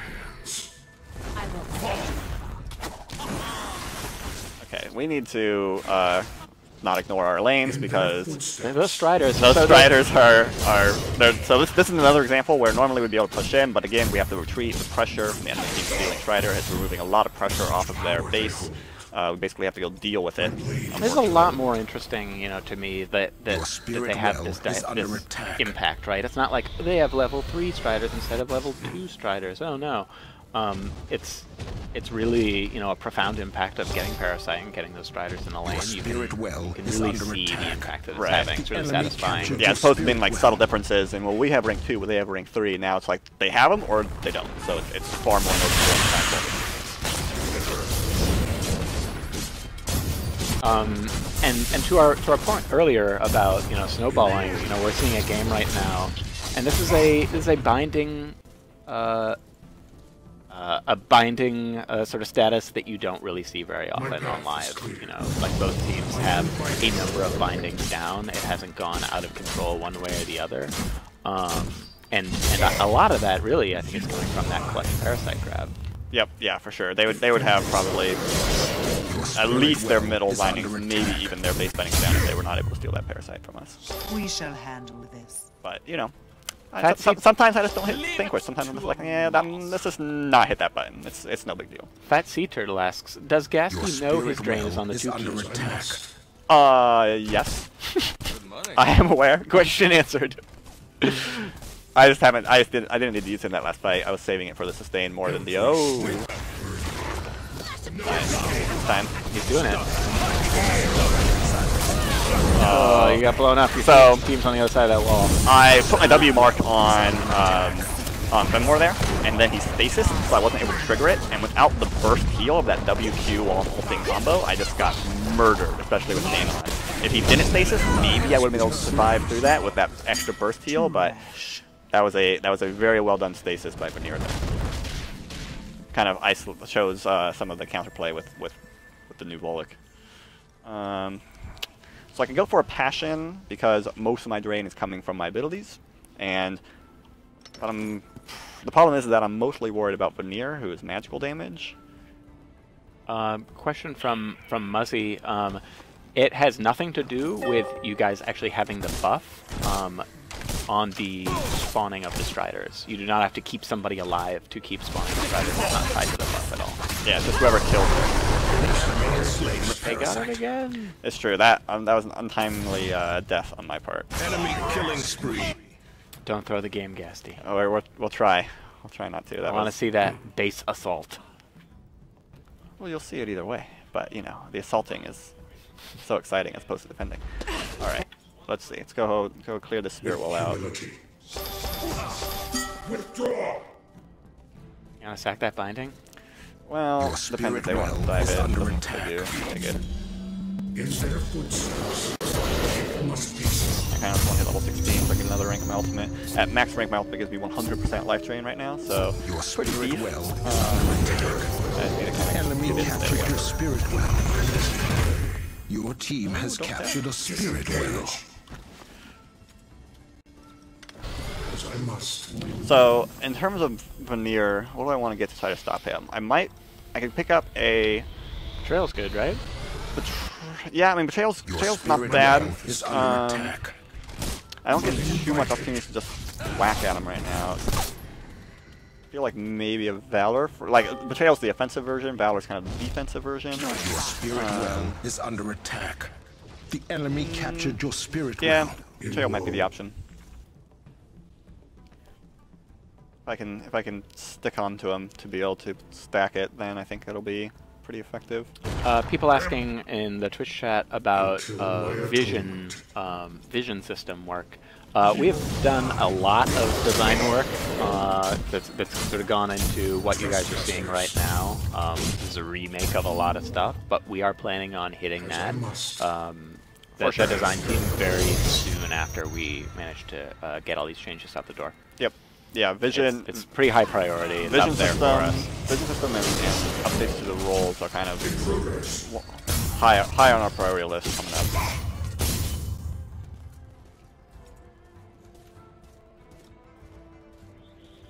I don't know where they went. This is concerning. It must be so. Your hair. We'll be implementing a system where you can scroll ability. You can adding scroll ability to the in-game chat. Yeah, we have a lot of chat overhaul that we're gonna be able to start doing relatively soon. So it's been a long time coming. You best get to your team. I'm coming. Let's do this team. We'll be right. Got binding. Gone forever now. You will never see it again this game. A spinning Petra suddenly appears. No quarter. Priority target. Here, Petrus. Where is he leading? Oh, you can't jump over that. You have slain an enemy. Well, he didn't make it. Choice. That was an audacious blink.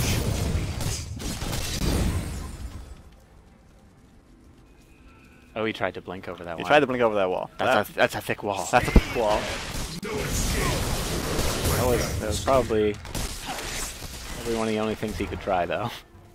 Yeah, he was a rough spot. But let's see.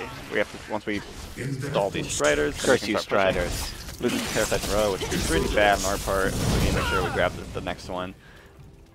So you guys who are just tuning in, this is a new map. This is the new mode. This is the new items. All sorts of new stuff in Dawngate. We are a new MOBA made by Waystone Games.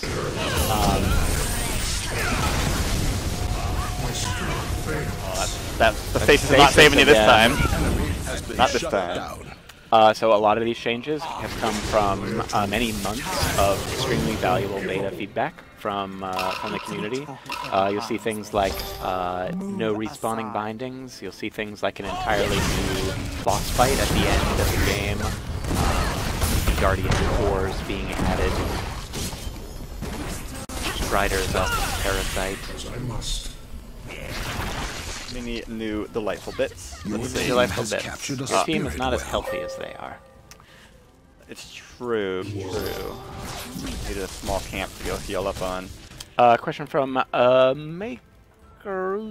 I can't read that. I'm doing too much. Makerusen. When do the Striders stop spawning? They stop spawning when Parasite comes back up. So if Parasite is being taken on cooldown, there are Striders all game. Must be so. So Parasite's gonna be happening soon. I'm gonna go buy in preparation for it. Then we need to push out our lanes a little bit since we still have the Striders from their previous version. Let's see. I guess I'll go ahead and grab a balance. I also feel like I just need some raw throughput because Your my spirit well damage is is under based attack. off of my Your healing team based has on my captured damage. a So spirit well. I actually like Justice quite a bit on Volek. It gives me kind of a little bit of a boost to all my stats and my move speed, which helps let me stick. Your So spirit well I'm gonna go is for under Valor attack. and Justice. The enemy captured Parasite your is up. spirit well. We need to make sure we don't let it fall. It is warded. This is it. This is gonna be The key. the key. If the chief calls for the posturing. Wink. I'll watch this place. Pretty good cell phone. It's true. I'm hoping for another Super Wombo Combo Ultimate Fest. Every step you guys a need. burden. Oh, air chief. Impertinence. That is audacious. You gonna ult those bros? Yeah, you are. Volek time. Impulse in there. Kill Kellic for mean. Oh, he lives.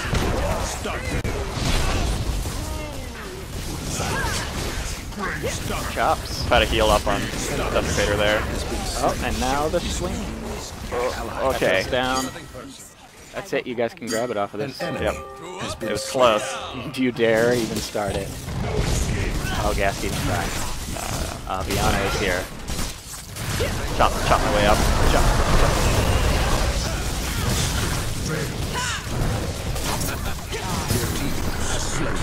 Alright, let's do this thing.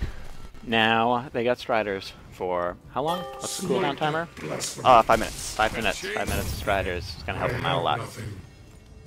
And then we're gonna get to see this base fight real soon. You're gonna get to see Gate. Everybody's favorite video game. So again, the boss fight now around the Guardian, 100% of the damage that he deals is skill shot based, including his base attack, so it is all avoidable. The range has been increased significantly, so he will fire abilities such as that beam from this far away. The damage is real. Yep, so he does a pretty decent job of kind of defending these cores. Cores go down pretty quickly. Kind of trying to just... Look out for those bubs. Almost hit a bub.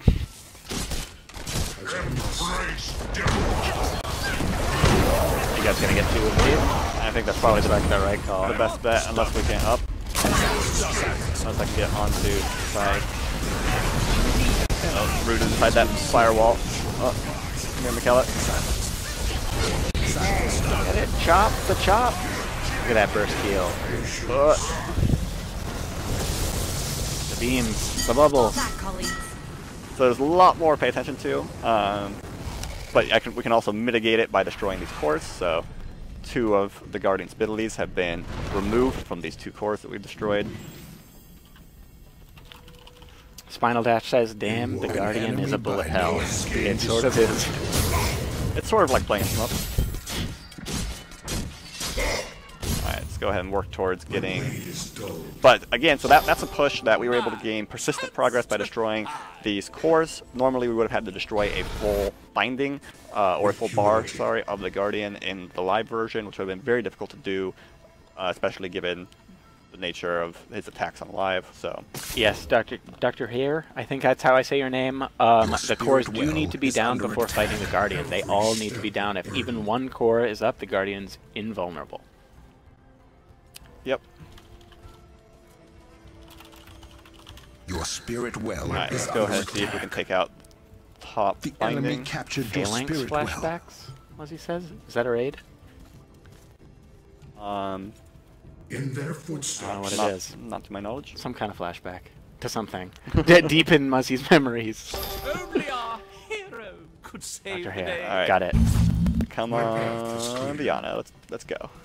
Get with the program. Together alone, yeah, the last 2 nodes towards the back are pretty far back. You've got to dive pretty far into the base. We wanted some of them to be more defensible than others. Wanted you to be able to grab those front ones pretty easily, and it to be more of a team commitment to get into the back. Yep.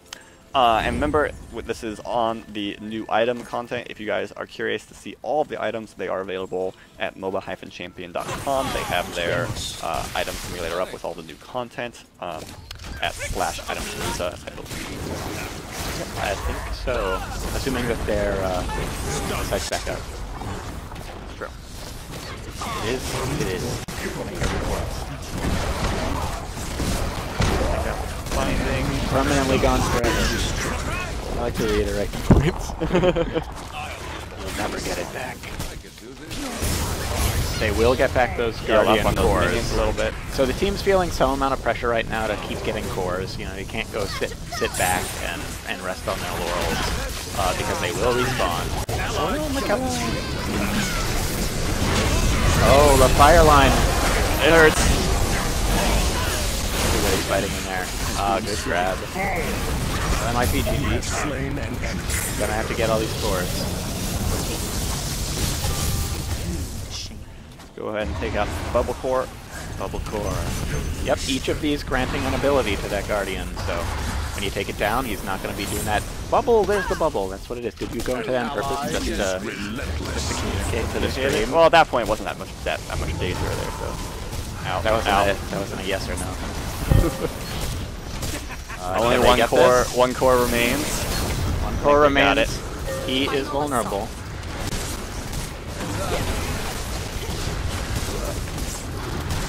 I think you guys got it. Let's start focusing. I think we got it. Get the chops in there. The final chops. GG! Your team So yeah, you see that is an example of one of the new map, updated mode, updated item content. Let's go ahead and move it over to the main cam. I don't think there's anything spoilery in there, but actually, why don't you pop back? Anything interesting you want to show from items here? So we can pop back. Well, we've fixed the bug where it didn't show passives. That score, post-game scoreboard. Yes, that's a good Go one. Waystone, we did it. There is. Just very, very important. A lot of new passives to learn. Yep. So you can see there's basically one of the cool things about Itempalooza now is that there's a larger diversity of items being purchased because both for playstyle purposes, like you can see. Polymer here opted to go for just more stats, right? He got a destruction, he got a supremacy, he got a wisdom. These are just like big stat sticks, right? Whereas some other players, like Ava Chief here, opted to go for some more high visceral impact items, such as Harmony, which does this cool symbiosis effect. He went for Empathy, which does that lifelink effect. So we see this way more versatile builds between. You can go class can in multiple ways. You can get it from those high impact damaging effects, or you can get it from just raw stats. So there's a greater diversity. You don't really see too many duplicate items being built here across the board, really. It's a pretty high diversity of content, which is really exciting. Trying to make it so that there's not just like, the build that everybody goes is one of the goals behind our itemization system. So this is another step towards even furthering and refining that goal. And now I think we have time for a little bit more Q&A before we wrap things up. Yep. So. All right, guys. A Q and a colon are your questions, and I guess big camera. You look at our faces instead of the scoreboard. Instead of the delightful, victorious scoreboard. Yes, I love that shark icon. It's pretty good. It's Get that new veracity. All right, let's jump over back to the main cam. I think we answered a lot of questions as we were going there, but I'm sure you guys have a few more.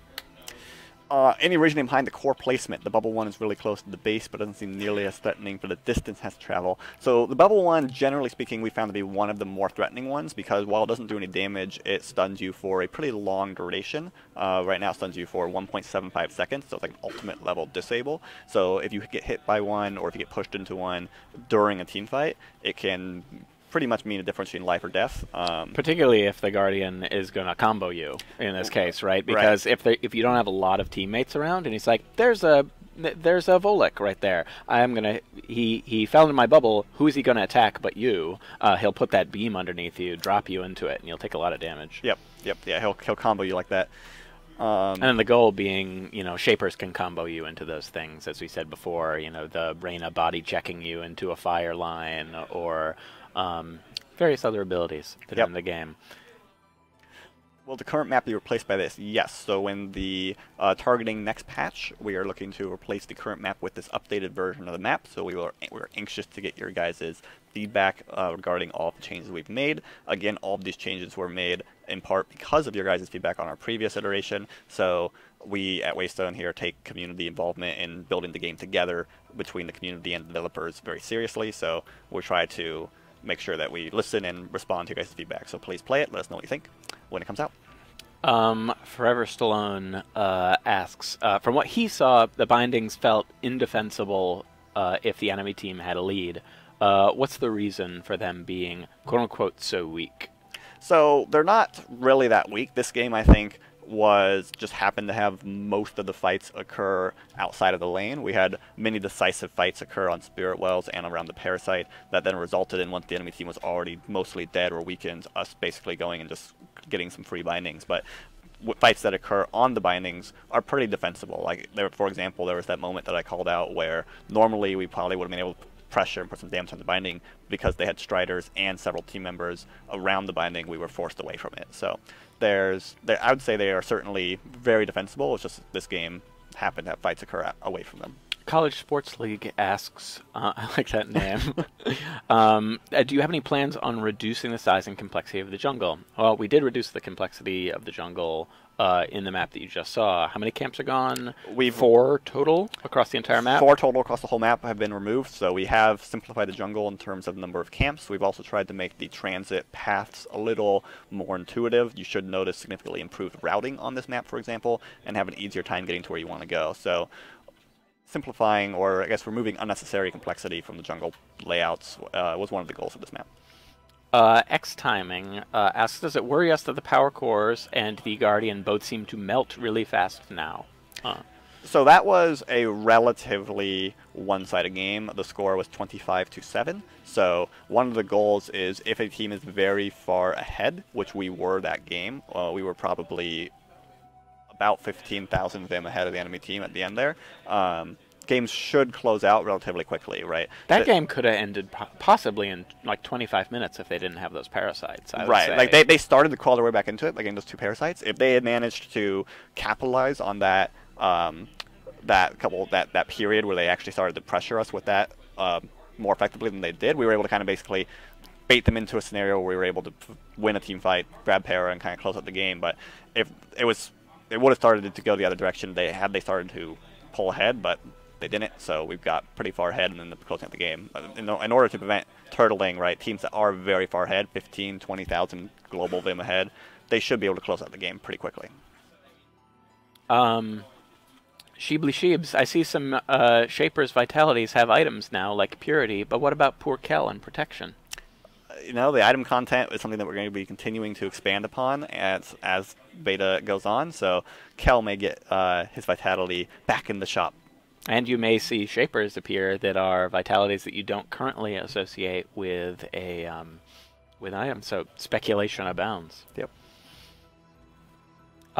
Question, does the Guardian have target prioritization of any kind? If so, what is it? It's a good question, Muzzy. His basic attack and his abilities all have different targeting parameters. So his abilities basically will target... they obviously prioritize Shapers. His abilities will not trigger on minions, for example. So minions... minions that you're ignoring can pressure the Guardian in the cores pretty effectively because he will not fire his special abilities at them. He does target... He does have pretty sophisticated targeting parameters for all of his abilities, and his basic attack prioritizes Shapers over minions. So if there are Shapers and minions attacking him towards that final push, he will try to hit Shapers as opposed to minions with his basic. A question from Warhawks1. Will there be any Shapers in the near future? Something that we actually to note that it is likely that there will not be a Shaper in this patch because this patch is so gigantic. Just to set expectations right now, we are obviously still working on Shapers. We're working on a bunch of Shapers in the pipeline right now, but do not necessarily expect a Shaper with this patch as it is massive, and it was sort of a all-hands-on-deck team effort to get all of these, new abilities, and that's affecting a lot of the teams that don't necessarily always have some like big feature coming through. So people like the animation team, the modeling team, the EFX team, all were involved in this. So right. More questions. Do Blitz and Dispel cancel Guardian fight snares and stuns, Dr. Hare? Yes, they do. Definitely can be used there, and probably a good idea, if you want to avoid that, 1.75 second stun. Yep. Yeah, you can blitz and run through all of his bubbles, popping them as you go.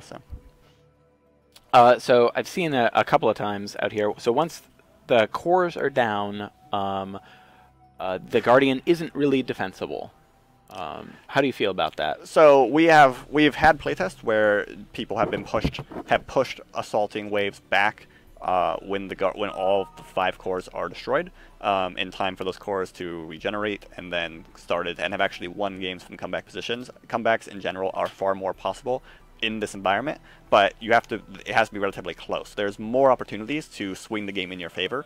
Grabbing Parasite can suddenly give you basically a 4 to 5 minute window of opportunity to start to farm up, get back into it, basically take pressure off.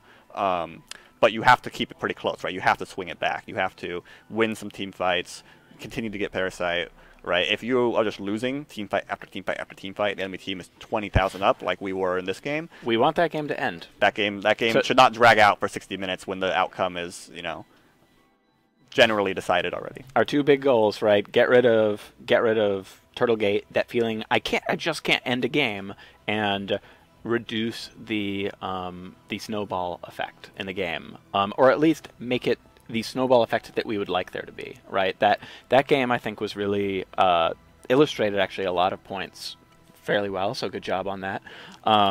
It snowball in the game, no problem. It showed that the team that was winning a lot of the team fights did have momentum, but it was not completely unstoppable, right? We didn't get into that into that position where you guys had all their bindings down and all of yours were up. Right. They managed to get some bindings back. They got Parasite. They got a foothold in the game. They just fumbled to completely make that comeback happen, and then the game did end because you guys were ahead. So that is illustrating that those two goals were, our solves were successful there. We're hoping, we're going to get this out. The beta is not over. This is not, check. The feedback has been received and addressed, and now we will shut down the forums and never look at the Reddit again. Absolutely not. We don't expect everything in here to be perfect. There's a lot of changes and a lot that we want to continue to get feedback on from you guys. So don't feel like, this is the full package 100% wrapped up with a bow and done. We'll let you know when we feel like we've reached that state. I would guess that state is never. You never feel like something's completely done when you're working on a live game like this. But I would say, please be vocal with how you feel about these changes once you get your hands on them. We really want to hear that feedback, make turns on this, as quickly as possible. I think that if you guys, unanimously are saying, hey, these cores, they fall way too fast, and we're hearing that from everybody, and we're looking at our telemetry data and seeing that that is the case. Those are things that we want to change relatively quickly so we can start getting more of the real data in terms of, did we fix the core underlying design challenges that we were trying to fix? Yep, for sure. So this game is indicative of what happens when one team is extremely far ahead. Keep in mind that our internal games are not really match made. We have 1,000 rating differentials between players in these teams. So your live experiences should hopefully be far more balanced, and as a result, generally you'll be able to see the comeback mechanics function more closely in line with our target parameters for them. But please give us feedback on it. So I'm gonna shut down the Q&A right now. We will be checking our forums and our subreddit, I'm imagining, fairly regularly over the course of the day, because we're really excited about what you guys think. Make a questions thread or something like that, and we'll try and jump in there to answer anything that you guys haven't gotten answered on this stream. We're coming up on 2 hours. That was a pretty beefy community catch up. For sure, lots of stuff. So I think we'll be signing off. Social media, check us out on Facebook at The Dawn Gate and Twitter at The Dawn Gate. And please follow the stream if you're not following the stream. I'm sure all of you guys are great in following the stream already, but in case you're not, please do so. Helps us out a bunch. Yep. All right. That's it. Thank you guys so much. We love you. Please keep vocal. Take it easy, guys. Goodbye. Shut it down, Gasty. Shutting it down. Boom. Bye-bye. Nope, not that. Haha.